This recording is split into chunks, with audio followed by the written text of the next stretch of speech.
Hi, everybody, and welcome to the Maria Gonçalves podcast. I'm your host, Maria, and today we have a special guest. We have Michele Birk. So, welcome, Michele. Thank you. Thank you very much. I'm super excited Michelle's here. Let me read a little bit about her so you guys get to know her. So, Michele is a professional psychic medium, spiritual teacher, and author of 3 books, including her latest memoir, Michelle's Breaking the Chain, which is starting to gain national attention. She is a survivor of deep trauma. She shares how she broke generational cycles of pain and used her spiritual gifts to transform not only her own life, but the lives of thousands. Today, she leads spiritual development classes, offers private readings, and supports others on their path to healing through her platform, talktoanangel.org. And here are some interesting facts about Michele. Michele Oh boy, I'm is worried. is a mom of 8 and a grandmother of 18 who built her intuitive practice while raising a family and running her spiritual business. No, running a business. Was it a Mhm. spiritual business? I have both. I have a spiritual business and a crystal store, but I also have a cosmetology school and a nail tech school. Hmm Oh, nice. hmm And her spiritual gifts have been with her since she was a child, but she fully stepped into them later in life. hmm Her work blends practical empowerment, intuitive wisdom, and honest storytelling to guide others through grief, self discovering, and healing. She has written 3 books, all focused on emotional release, trauma recovery, and spiritual connection. Can you actually show us the 3 books that you Yeah. have written so people can see? I have to say something because it's so funny. Every time somebody introduces you like this, I feel like I'm in a game show. And we are about to end Bachelorette number one. Sorry. First, Bachelorette yes, Michele. ready. Psychic number one. Okay. All I right. The like it. first book I wrote was Michelle's Quest. I can give you a little background later, but Michelle's Quest is the first one that I ever wrote. This came out last November. Michelle's Breaking the Chain was kind of the sequel of what happened because of that book. This is Michelle Breaking the Chain. All these can be found on Barnes and Nobles and Amazon and globally around the world. The last book has nothing to do with spiritual growth. This is just a let's have fun. Yes. It's a love story and fiction and everything hot. If that's when you need a glass of wine to drink. I mean Okay, to read. what was the title? Because you had your fingers over Oh, it, just in case some people want to read it. Ink on Her Soul. Okay, nice. Thank Okay. you. Yes. There you So go. tell me about seeing spirit as a child. Did you see spirit as a child? Like, what Yeah. were your childhood experiences with the spirit world? It's not uncommon that um we get our awakenings for different reasons. And the most common is trauma. And so my father, we went on vacation when I was 6 years old to Iowa. It was our first night on vacation. And my father was leaving and something was already triggering inside of me. And I kept telling him, don't go, just please don't go. I knew I wasn't going to see him again if he left that night. And he left that night. And I woke up in the morning to my grandmother, my aunt crying, and he had died in an accident on the way out. So that was the beginning of when I started to hear things. That it was like I believe the spirit world was just preparing me for the fact I was not really going to be alone because that's a whole domino effect of my life that night. It changed everything in my life. So that's when it started. But I was raised by Irish Catholic family members. So there, it wasn't something that nobody talked about or was understood or that, it was my imaginary friends or, I was just a little goofy, they thought, or just don't talk about it. So, there was a whole area, a whole era of a gap because you understand, I'm not only am I a grandmother, but I'm also a great grandmother to 3. So I've kind of been on this earth for a couple of years. And back then we didn't, number one, we don't have social media. We don't, we didn't have, computers. We didn't have any of that back then. So Yeah. I had no idea what I was. And I mean, I would Yeah. search the library and try to look up stuff, trying to figure out what the voices meant. I didn't honestly didn't know if I was schizophrenic or what it was. Um, the only books I could find were like on witchcraft and stuff like that. And I was like that, I didn't align to that. So I just kind of spent my teenage years just talking to spirit and telling people what I saw, but nobody took me serious or they thought I was nuts. Yeah. Mhm. Oh, that's hard. That's hard. What did your friends think? Did they They thought think it the was, same most thing? of my friends thought I was cool. But Yeah. then when people who thought I was cool would be like, you got to listen, talk to Michelle, blah, blah. Then they thought I was nuts. And they thought, like I was called a bruja before, and that I was a witch. And, and it was, it's really easy to be made to feel small. And like you want to disappear and just go into the closet and, Oh, yeah. kind of keep it quiet. Oh, I know that feeling. That's not a Hmm. good feeling. Yeah. I think it's just because people don't understand us, 100%. right? Yeah. We scare them because Yeah. we're so intuitive. But then at the end of the day, we're all intuitive. If Hmm. people just trust what they get stronger. It's Yeah. just the trusting. One of the things that I speak on the most and I do a lot of lectures on, is spirituality versus Christianity. Yeah. Because I mean, I very much believe in the God, the Father, and the Holy Spirit. That's what guides me. That's my source. Um, and so I get so much backlash, especially October is my busiest month of the year. So that means I get attacked more, because I'm just out there more. But I literally love the debate of spirituality. It's like, please debate me because I know the Yeah. Bible. Took Yeah. theology at North Central College trying to figure out where I fit in with these voices. I love the whole challenge because everything that we do in the metaphysical world isn't new age, it's old age and scripture. And people just they don't get it because they were taught to be afraid of it. So Yeah, it's just, I think there's a lot of education and just breaking it down. And then I also think sometimes we're all saying the same thing, we're just using different words. 100%. Yeah. And as long as we do it with an open heart and out of Hmm. love, it's all Hmm. good. 100%. Yeah. So that book that you wrote, the one that you said inspired when you were younger, the Mhm. metaphysical book, can you tell Mhm. us about that book? Can you hold it up once again so people Yep. can see it? Yep. Yeah. You see her? There you go. Yeah. So what's Speaking that of book about? So ironically, I started writing stuff since second grade, and I would take my little papers and staple it together and draw my little pictures and chuck them in my desk. And my second grade teacher said, "One day, Michelle, I'm going to be old and gray in a rocking chair. I'm going to finally pick up one of your books." And I literally have a 40-year manuscript sitting next to me that I never finished. I would just write things. So the ironic part about how this happened was I was given this download and it said, because part of what I do is also healing practices and healing circles and energy work. A little something beyond Reiki, but straight up energy work. I don't know, without getting too much into it. I mean, to the point where people are throwing up just because everything's coming out of them. Okay, so Yeah. like, okay. So I was told from my spirit guides, if you want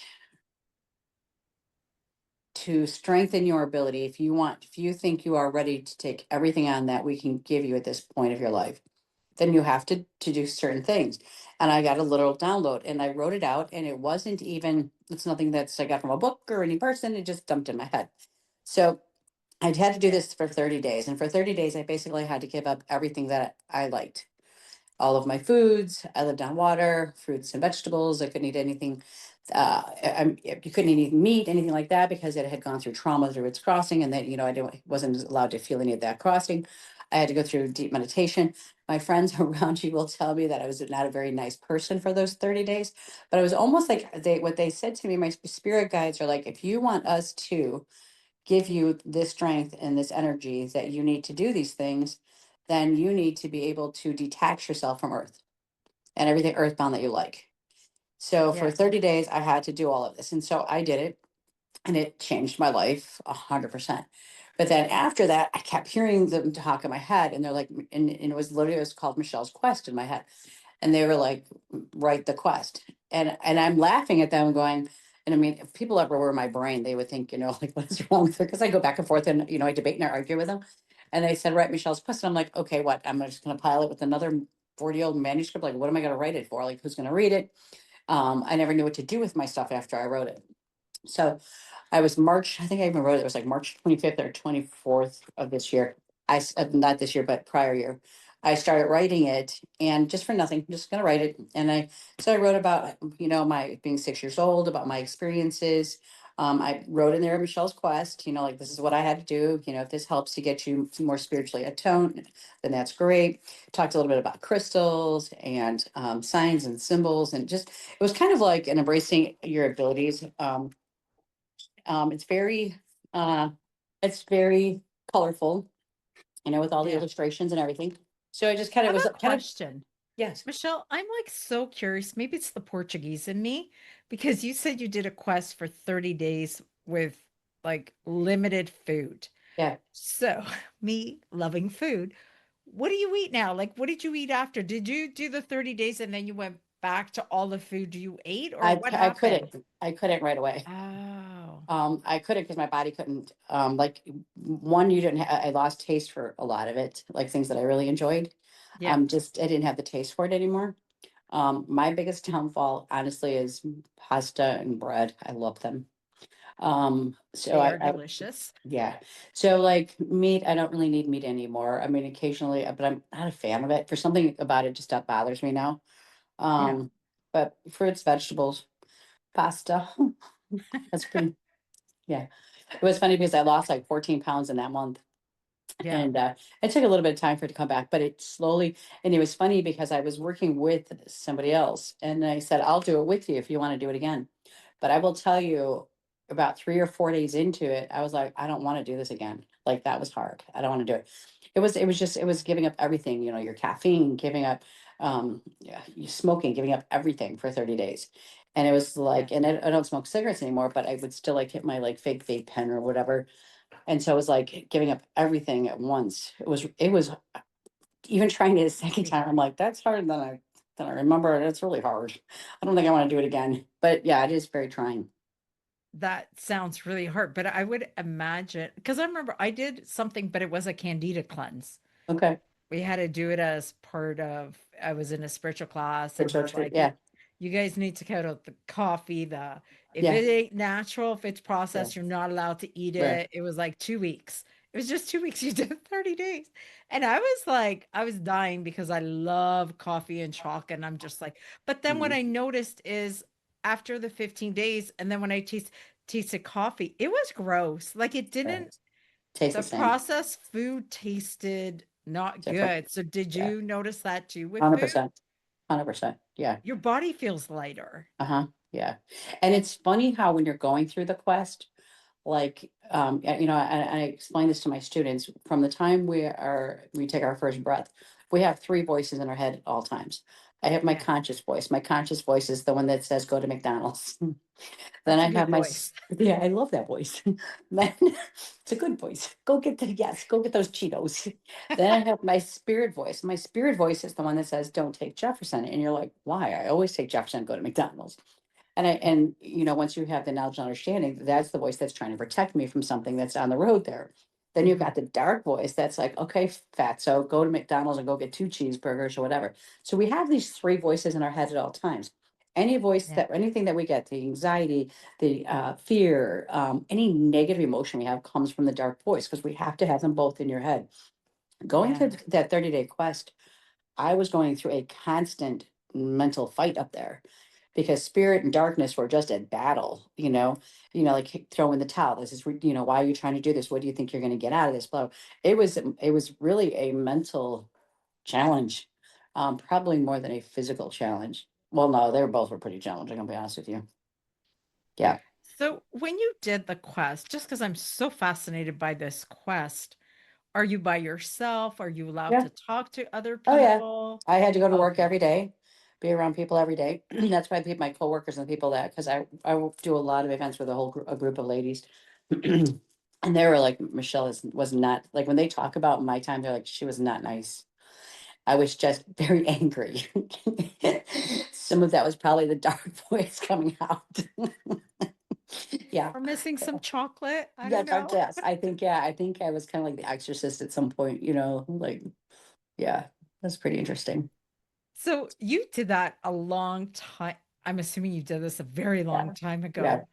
Do you ever feel the nudge to go do it again, or you're like one and done? I've nudged it for a long time. It's nudge like, ah. Like I said, I was trying to do it with one of my students, like, I'll do it with you. You can do this. Because she is like, I think I want to do this and cleanse my body and my spirit. I'm like, okay, I can do it with you. And then I said, okay, we're gonna do it. It'll start, on Monday, or let's just whatever day it was. We'll start on Monday. She said, okay. So Monday morning came around and I was dreading it. It was like, oh, I'm going to hate life today. God, I hate it. And so I was like, okay, the first day I was okay, the second day, and she called me and she's like, I can't do it. I'm sorry. I was like, thank you, Jesus, because I want to do this again. I bailed. Yes, I confess I bailed. Yes. You failed. That's Hmm. okay. But for Yeah. those of you that want to try, go for it. Yes. Yeah. See if it's And your it thing, and right? it It has to feel truly right. it does when you learn to shut down that dark voice in your head. That's part of what the quest is about, is learning how to listen only to your spirit guides, to trusting your spirit guides, to shutting off. Because what happens in this world, when the world is, it's full of chaos and stuff, as we've got, like, but so let's use the illusion that this is my conscious voice and this is the dark voice. That the conscious voice is taking up like this much space and the dark voice takes up this much space, so we Yeah. don't have much room for the spirit voice. Okay. So part of the quest is learning how to shrink the dark and strengthen the light, basically to take on the power. Yeah. So so that's why, um, and so that's why there's this fight going on between these two. And this one is just like, I just want a cheeseburger. While these two are at battle. But when you finally shrink the darkness, it changed my life. I mean, nothing matters to me anymore. Nothing. Yeah. You can't knock me down. I have a year ago, one of my daughters, had to go into a 14-hour brain surgery because they found a tumor in her head and they couldn't get all of it out. And had this had been prior to the quest, I probably would have been curled up in the fetus position, Yeah. with fear and all of that. But I wasn't. I was completely content and understanding the difference between earthbound body and spirit body. Yeah. And my only prayer was for mercy. I'm like, you're taking her home, Lord, be merciful and do it quick. If she's staying and she's going to heal, be merciful, let it be quick. But just because of the fact that I was able to walk into the hospital with that mind and with my spirit guides with me, the dark Yeah. voice couldn't consume me with the fear. Yeah. It was like we're just riding this rodeo. So when it's changed everything that I look at this world, like it doesn't. My other daughter ended up losing her, and this is how the dark side likes to kind of mess with you. And I'm not blaming it all on the darkness because it is just the world and what we consume in our bodies and the environmental and whatever. But she ended up having a full blown hysterectomy because of cancer. Those are the life lessons that these two chose, that they wanted to experience, that they wanted to feel.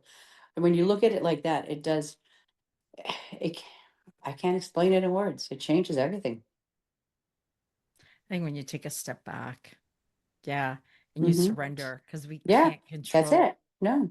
everything in our lives. It's Nope. impossible because God knows Mhm. I've tried. I tried. It Yeah, doesn't work. yeah, it does it. And No. you learn those hard lessons, and then you're like, Hmm. okay, whatever. I don't know if it's lessons or health It is. issues It's like or lessons. I yeah, believe that we ask for lessons before we come, and then the universe lines them up. Not necessarily did I ask to have a child with a brain tumor or one with cancer, but I yeah, asked for lessons and traumas that might affect my children, and how am I going to react to this, and how do I.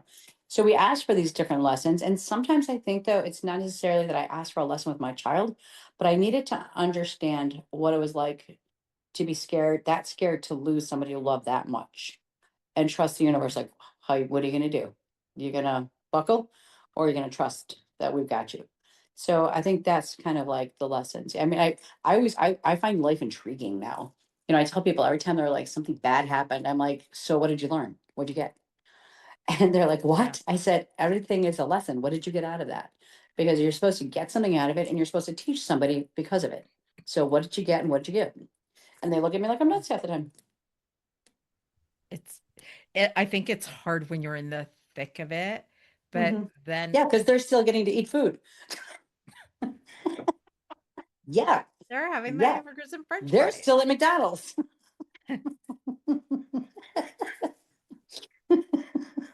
Oh my goodness. That's funny. I do love my McDonald's. But what was I gonna say? When you're in the thick of it, it's hard. But what I find even for my personal life when I'm in the thick of it, whatever that is, health issues, whatever, the surrender and the trust, the faith, Mhm. it Yeah, has to be 100%. 100%. Yeah, It's 100% because the yeah. opposite, the fear, the negativity, it will swallow you up. So, yes. So, Mhm. what else is in your book? This book, it's got like some, because I also have a crystal store. I have a crystal store online. So it talks a little bit about like certain crystals and what crystals help to align you, protect you. It talks about angel numbers. Let me go to the index. Let me see what we'll talk about.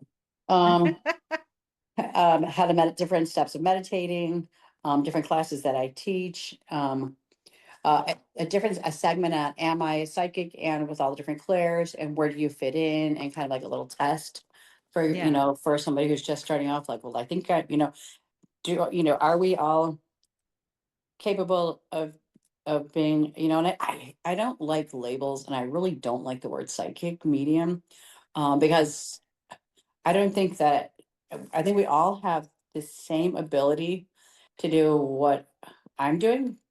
This, just as I have the ability to go to the gym and work out and have a nice strong body, but I choose not to. Hmm. Okay. I just wave. That's it. I make my monthly dues to the gym and then I wave, but I choose not to walk in the door.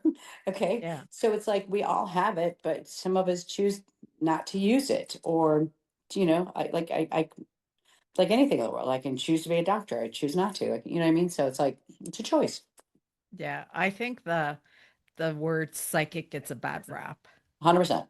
Hmm. People are so scared of it, or Yeah. they think you're going A out and witch and predicting delicate. where Yeah. the name of their next boyfriend in 3 months Yeah. and or their next husband. It's like, Yeah. no, it's so much more than that. Yeah. Yeah. Yeah. So I think just that word in general gets it's almost like people switch it for fortune telling. Yeah. 100%. And it's Yeah. not. And then I just remind people it's your intuition. It just tells you how it's working. Hmm. It Yeah. just tells you which, but then again, it's the labels. So I understand the label thing. So for the word psychic, because I'm just curious, Hmm. how long did it take you to be okay with that word, to use it for yourself, to say, I am psychic? Because I had I a hard time in the beginning. I would say, okay, so just to give a little background, I I was a closet psychic, okay? So when I went to, because of the fact that I was trying to figure out where I fit in with, the whole Irish Catholic and this is bad kind of concept. And I threw myself into the Bible and I was reading the Bible like crazy. And I took theology at North Central College out here in Naperville. And I tried to figure out, like, I went to different churches, like, what is with me? Where do I fit in? But in the meantime, I'm 20 years old and I've got a deck of Oracle cards and I'm doing readings, for the neighborhood. But I'm just not talking about it. I'm not labeling it. I'm just playing with my cards. And literally, when I first started, I used my Bible.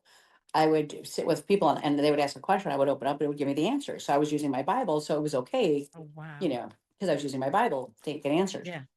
And then I I threw myself into the church. Like, I literally was trying to drown myself into the church, trying to save myself. And I spent 10 years teaching Sunday school, 15 Yeah. years doing mission work, traveling around the world, doing mission work around the world. But the funny part is when I went to do my first mission trip, I got it was probably, got it, 25 years ago. When I went to do my first mission trip, I couldn't afford it. So I went and did readings in the basement of the bar in the neighborhood. So the donations to pay for my trip. So I'm like, I'm like this closet, intuitive, who's using that money that, the Bible says I'm sinning, to fund my first mission trip. And literally somebody said to me, God gave you the gift. Why don't you use the gift to do work for God? And I was like, okay, but I'm in the basement of a bar. Hope nobody finds me down there. So, so yeah. So, and it's funny because then I would travel on my mission trips and I would always have my Oracle cards with me. And some of the people from the church that they knew, but I was very careful. I had never, what you see it on my personal page, what I did, never did I talk about it. It was only through word of mouth that people would come to me. And again, I was keeping it very hush hush. And I knew at some point the church was going to find out because, like I said, people that on my trips, they would know and I would be reading them when hope they're not listening to this, but I would be reading them like at nighttime, and everybody went to sleep and stuff. But what happened, what changed everything was I had spent 8 years at the Navajo reservation every year going there, doing mission work and out in Guatemala. And the last year that I was at both places, because we would go both each year. And that year, I can't remember what year it was, I was at the Navajo reservation, and I'm like the godmother to one of the Navajo children, and I love it out there. And I know I have a spirit that's Native American of some sort. And I asked the group, I said, are we coming back out here next year? And they were like, yeah. And I'm like, I don't feel that. It's like I don't feel like we're coming back next year. And I literally said goodbye to everybody. I'm like, I'll make my way back up here, but I think the whole mission trip is over. Something's going to happen. I don't know what's going to happen. Guatemala happened that year, and it was the same thing, and I spent the last 8 years going there like twice a year. And I'm like, we're not coming back here. And they're like, yeah, we are coming back here. Well, I went to, the girls wanted to go to Salem, Massachusetts. A bunch of my group wanted to go there. It's never been my kind of, I never needed to go there. And a man named David, which ironically is my first child's name, is David, and it means the chosen one, right? All of a sudden, he was doing a reading for one of the girls, and I'm like, no, I'm cool. I don't need it. I just wasn't my vibe there. And so he's trying to do cards, and he's looking at me, and the cards are flying everywhere. And he finally goes, I have to stop. He goes, what church is stopping you from using your gifts? I Oh, walked to, wow. that's the only thing I got out of the trip. And those were the words I needed to hear, because I suddenly wasn't so quiet about it. But I Yeah. told my daughter when I got back from Massachusetts, I said, I think I think that mission work was me, not them. I think I'm done. We were about 3 weeks out to go to Guatemala, and I get a call from one of the people who organized the trip. And she's like, Michelle, can I meet you for coffee? Now, 10 years old, do a mission work with this lady who've never had coffee. Yeah. And I was like, tell my daughter, I go, here we go. It's about to happen. So I meet her, and she goes, Michelle, some of the people of the church know what you're doing. They said you're not walking with God anymore, and they don't want you to do mission work with us anymore. And she goes, and I tried to fight for you and tell them, I know, who you are. You're such a wonderful person, blah, blah, blah. But they, they don't think that you're walking with God anymore. And I said, and I knew when she said that, I was like, it was my last time in those places, not their last time. And I was like, that's why I had to say my goodbyes. And it was funny because right away I heard my spirit voice say, because you're supposed to do your own mission work, stop following others. And I was like, okay, I got the message. Not that it didn't devastate me, because I was going to miss that whole thing. But I said to her, I said, well, I want you to go back to the church and tell them one thing from me. If you think I'm not walking with God and you're ostracizing me, then you're not very Christian like. Because if you think I'm straying, your job is to try to bring me in instead of shutting the doors and locking me out. So with that, Yeah. I said my goodbyes. And yeah, my whole Yeah. life after that, and I probably was maybe, mind you, I am 61. I probably didn't go full blown out, let everybody know till now, mind you, like I said, I had a side business doing it, but I didn't put it on my own personal page. I had a secret page for all of that. I probably didn't say the words till 10 years ago. Oh, I was wow. I was an intuitive. That's it. I'm an intuitive. I notice a lot of people say intuitive because they're not. Yeah, because I don't I get beat up. think, I don't get holy yeah. water thrown at me. Well, I think too, the word psychic has a lot of pressure with it. Yeah, Intuitive is easier. I say I'm yeah, intuitive. You have very little expectations of yeah. me. Say psychic, the pressu's on. I Yeah, find, don't lottery anyways, numbers and crap. Yeah, no, I don't play with you. the lottery numbers. Yeah. So now I am curious, how are you today with the word God and religion? Like, have you made peace with it? Like, how does it work for you now? Well, the one thing, so like I said before, I believe very much in God the Father and the Holy Spirit. God is my download, my angels, my spirit guides. I started before every day and every reading. I'm like, just Father, let me hear your words, the words of your angels. Protect me, don't keep the dark out. Because once you cross that veil goes up, it's very easy for all of them to come in, the dark and the light. So I put that bubble around me, and I ask for guidance. Um, when I go live a lot, and there's always somebody, that wants to attack me and tell me I'm going to hell and blah, blah, blah. And in the beginning, like my moderators would try to like block them out. I'm like, no, no, no, please bring them in. I want a conversation. If I can just plant a little seed, open their mind up a little bit, to where the Bible fits into it. And That's like, I literally today earlier at a church out in Woodstock had just asked me, which I thought was interesting, if in February I would come speak at their church on the difference between spirituality and Christianity. And I was like, most definitely I'll come speak at your church. Yeah. Oh, wow. Because I feel like that as generations are getting older, um, I think that they're understanding that when it comes, I always said to people all the time, so we have the New Testament, we have the Old Testament, and that's it. That's it. God said no more miracles, no more prophecy. That was it. We had enough. You're on your own. I said, where's, book 3, 4, and 5? And then I'm like, look at the library. That is book 3, 4, and 5. It's all your intuitives, your psychic mediums, your readers, your healers. Those are the continuation stories. They just don't get the credit of being put in a book and put New Testament. Like we're still Yeah. doing miracles. Things are still happening. Yeah. So I think the Well, churches are starting to wake up to the fact that there's more to the spiritual realm than just what the good old book wants us to believe. yeah.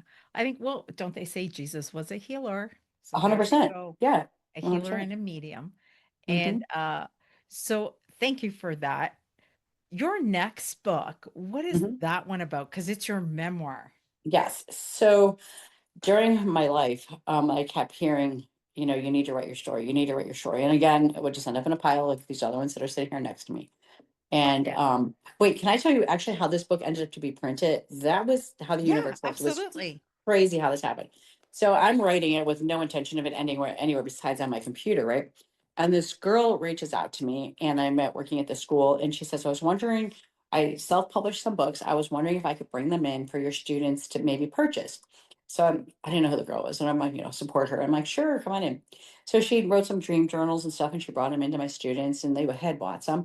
So I asked her, I said, how did you do this? And she said, I self-published it, yada yada. I'm my own illustrator. And I was like, can you help me? Well, her name is Crystal Marie, and she, it was like, how like you see on TV, like these publicists are like, you've got 42 hours to finish the book. Let's go, let's go. And I'm trying to work, 12 jobs. Okay. And I'm like, okay, but this was supposed to be fun. I didn't want the pressure. And so she kept pounding me, get it done, because I was just kind of taking my time, put it on the slow burner. So it ended up, she helped me, she illustrated the whole book for me. She got it published for me on Barnes and Nobles and Amazon and all that. And it was funny because I never wanted to ask her, like, how do you know me? Because I read a lot of people and I don't remember them. Once I get done reading you, a lot of times I don't remember you. Okay. And I'm sorry for Yeah. that. So we were at an event, and she was talking about that because I always have, you can't see it now, but I always have a feather in my hair. And she was telling, she goes, let me tell you how I met this woman, meaning me. And I was kind of like, yes, please tell me, because I don't remember how I know you. My daughter, she every year we do the giving Christmas tree at my work, and we collect for families in need. We collect food and we collect presents and stuff for the kids. She Yeah. said 5 years, oh, it was during COVID. She goes, we just bought a house. My husband lost his job. I have two little boys, one's autistic. She goes, everything was crashing around us. And I seen your daughter posted on Facebook about this. She goes, first I was hesitant. I'm like, no, I'm not doing that. That's embarrassing. And then she goes, I'm looking at my boys, like, I gotta do this for Christmas. She goes, so I reached out to your daughter. She goes, I'll never forget the day I walked in there, and she goes, you hugged me. She goes, the lady with the feather gave me this big hug and said, everything is going to be okay. And you guys stocked us up with food and stuff. She goes, you don't realize you saved my life that day. Well, then Yeah. 5 years later, this same individual walks in the universe sends her in my door and says, I'm going to get it printed. Like literally lined it all up. And I was like, Wow. okay, I see what we're doing here. All right. So then after, as soon as I got done with this, before it even got printed, um, it was like, it's time to do your story. But Michelle Breaking the Chain, it is, the hardest part about writing this book was almost harder than writing that book. And the reason why was because this was going to take down the family. And it was the secrets that have been hidden that you don't talk about. You pretend it Yeah. didn't happen. Um, and it was like, if I write this book, I might, lose my siblings, because a lot of it's about our parents and all about their father, and it's the bad and the ugly. And so this was really hard for me to write. And it was funny because during my, transitions and the quest and everything, you think you're like, okay, I've healed from all that past stuff. But as I'm writing it and I'm reliving it, like I would have a hard time reading, seeing my computer because the tears are just falling. And I'm like, I thought I was all better. Oh my God, I was 7 when that happened. I don't know if I can do this. And I'm writing this, but it was so important that, my download kept saying, my spirit guides kept saying, you're not just writing your trauma story, because there's so many out there. And they're like, now, how do you heal? How did you fix yourself, Michelle? You need to write that. And the most important part about that was because during my life, I mean, back when I was younger, because of the stuff that happened in this book and what I, lined up, and, drugs became a major part of my life. I became a major addict. I was a teenager living on the streets. I was in a group home, ended up being raped and stabbed and impregnated. There's a whole lot of trauma in this book. And it was like, and then, I was getting older. I'm talking to the shrinks and the psychiatrists and the counselors and the priests and the pastors and anybody who I could pay enough to help me. And I couldn't get any answers. Nothing was healing me. And I was like, and I literally had to heal myself. And so part of me doing the mission work was part of my healing process, part of this is my way of helping others to try to find if any of my 30 days help you. And then maybe you don't need all of them, because it's literally based up on traumas. Where you're raped, here's a healing guide. Where you abducted, here's a healing guide. Where you're forced into an abortion as a teenager because you're a ward of the state, here's a healing guide. So it's kind of like taking what I had to do to survive. And it was funny because when I got all done writing this, I thought, okay, it's the period at the end of the sentence. I have finally just dumped it out, and I don't care anymore. I don't care. I mean, don't get me wrong. I never want to hurt my siblings. I love them to death. But it doesn't matter anymore. It's my story, and I've had to keep it inside for so many decades that it's okay. And the day that it finally got delivered to my house, I was at work about 8 minutes from here. I saw it got arrived, and I'm like, I've got to go. I got to go. I got to get the book. And so I came up here to get my author's edition, and all the way home, I was crying, like sobbing. And then I got it and I wouldn't open it. So I got back to work and I drive down there with it. I'm crying out there and I'm trying to open the box. And my friend who's recording, she's like, what's going on? I'm like, I don't know. And I didn't realize, but that was the final healing. Those tears were the period at the end of the sentence. It was done. It was over. Yeah. Yeah. So yeah, that's my book. Wow. How long did it take you to write that book? Not long at all. I literally, this one, I want to say I probably wrote it in by June, maybe 4 months, 5 months, something like that. Yeah. Because before this one even hit the print, I'd already started this one. And in between there, I had made 2 or 3 different Oracle decks. I'm ADD, so it was really hard to concentrate on one thing. And I was like, oh, write a book. Let's make my own cards. So yeah. Yeah. I'm just thinking because that's a lot.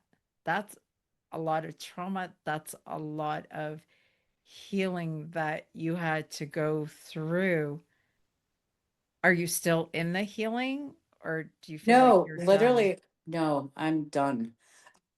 It's like, no, I've done, and now, like when I do like shadow work classes with people and soul healing and stuff like that. And for me to tell my story now, it's kind of like, imagine back in the day when they had TV with no sound Yeah. and it was a black and white. That's what my life feels like when I play it back now. There's no emotion to it. You can see the pictures, the actions, but it lost its flair.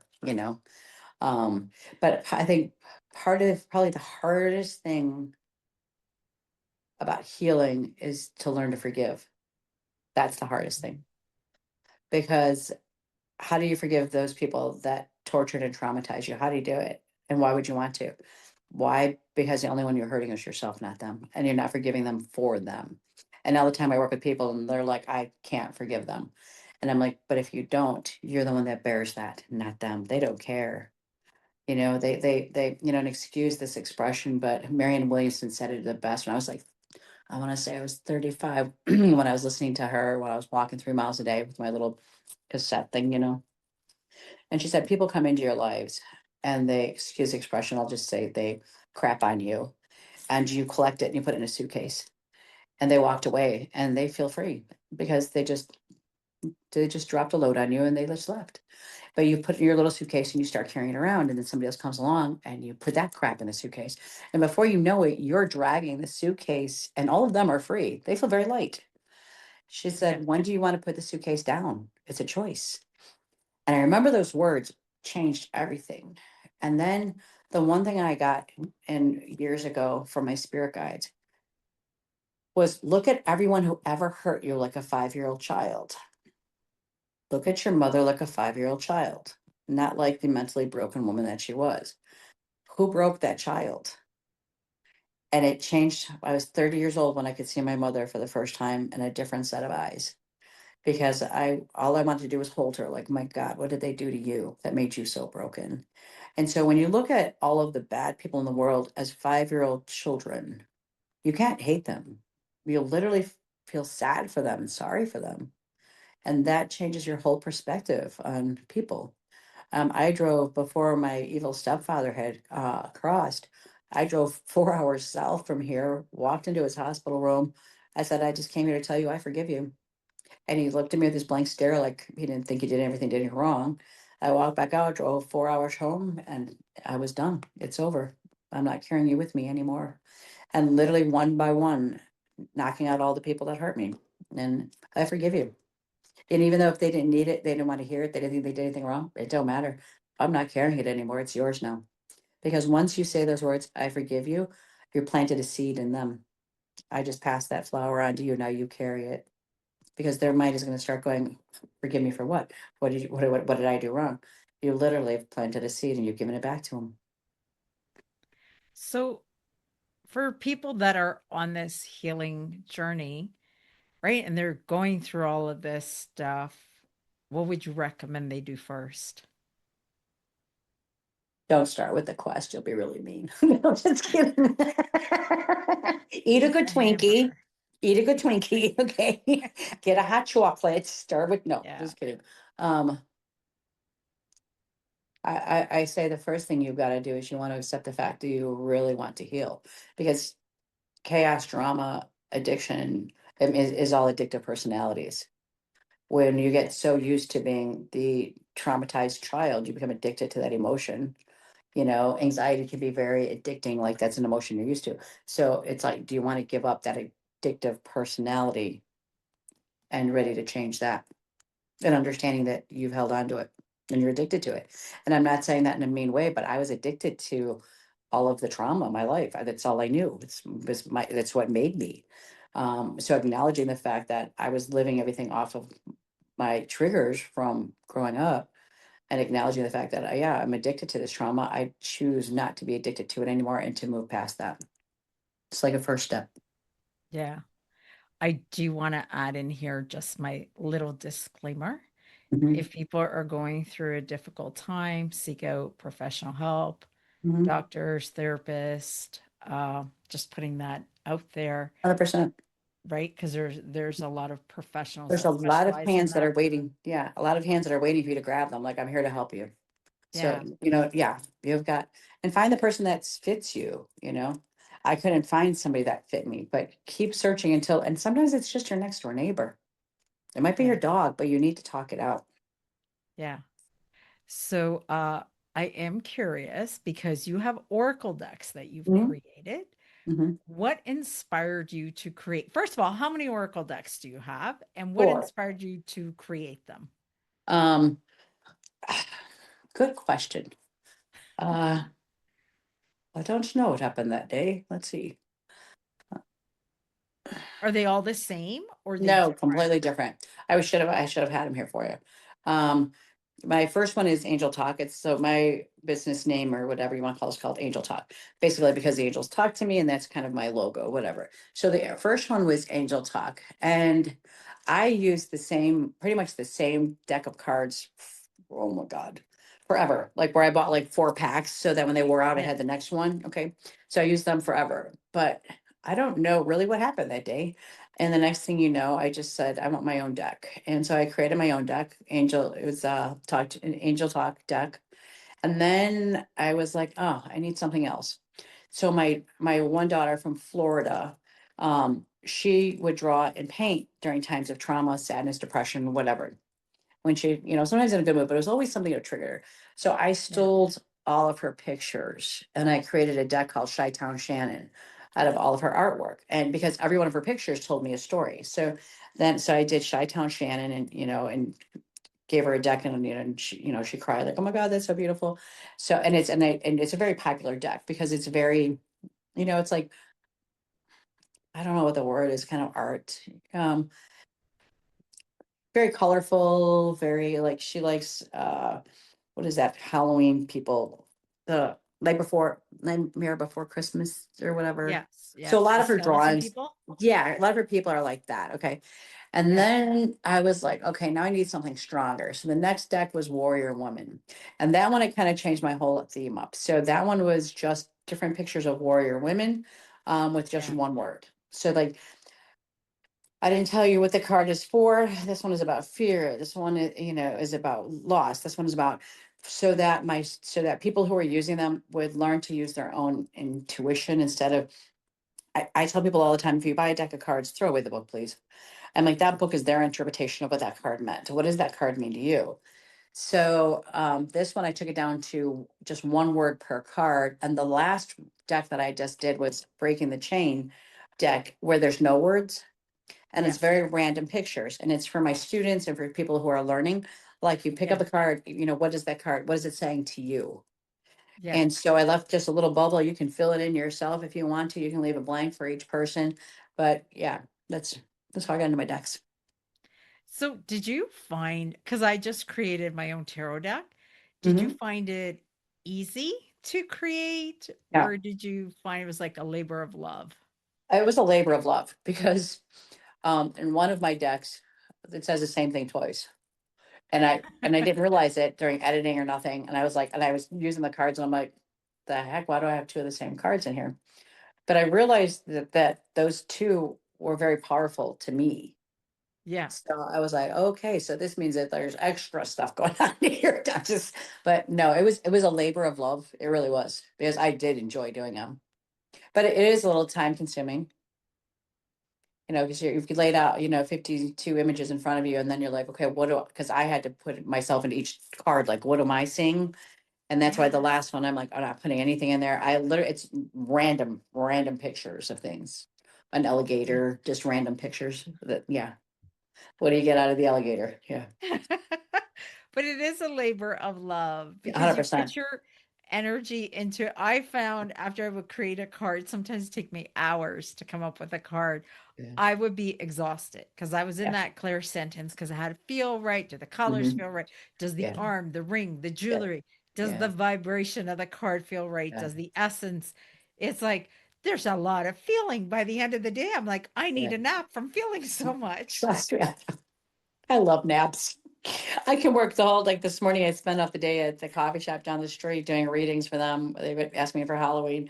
And then I had to come home and do a reading and then I had something to do. So I'm like, if I get an hour nap in there and then I start day two, it's like 2 days in one day if I get my little nap in. I love my naps. Naps are good. Naps I are good. love naps. They Yeah. reset our energy because Yeah. it's like it's a 100%. little Recharge. break Mhm. or a meditation, like just Yeah. you need that little break just to refresh your senses so you have the energy to go back again. Mhm. Yeah. Oh my goodness, I love it. I have loved having our conversation today. Thank you, Michelle, You're for welcome. being on the podcast. Once again, can you show us the books in case people Yeah. are interested Yeah. in purchasing them? Probably the easiest thing to do is if you remember my name, Michelle Birk. It's Birk, and there's only Yeah. one L in my name. There's no Hell in my name, so just one L. Because if you Google my name, you'll see all of the books and stuff on there. But Michelle's Yeah. Quest, Perfect. very pretty, Very pretty. and Michelle Breaking the Chain. Okay. And it is about generational curses because too many times people they follow their parents. My mother was abused, she became abusive, yada yada. But we have a choice. And like that's why it's called breaking the chain. Like I choose not to be my mother's child. Okay.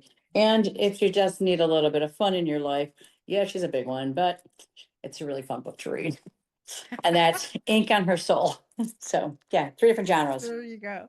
All right. Thank you so much for your time. Thank I you so am much. going to have all of Michelle's contact information. So if you guys want to reach out to her, you're on TikTok too, aren't you? Yes, ma'am. Yes, ma'am. Okay. Because you were saying moderator, and I was like, I think that's TikTok lingo. Yeah, yeah. It is. It is, isn't it? Yeah, yeah, 'Cause you don't say that on Instagram. I was like, yeah, okay, let me just yeah. verify. So go find her on TikTok and check her This out. time it flew by. I must have talked too much. It was perfect. It was just perfect. Okay, goodbye, everybody, and take But care. thank you. Bye. Very nice. Thank you for having me. Thank you.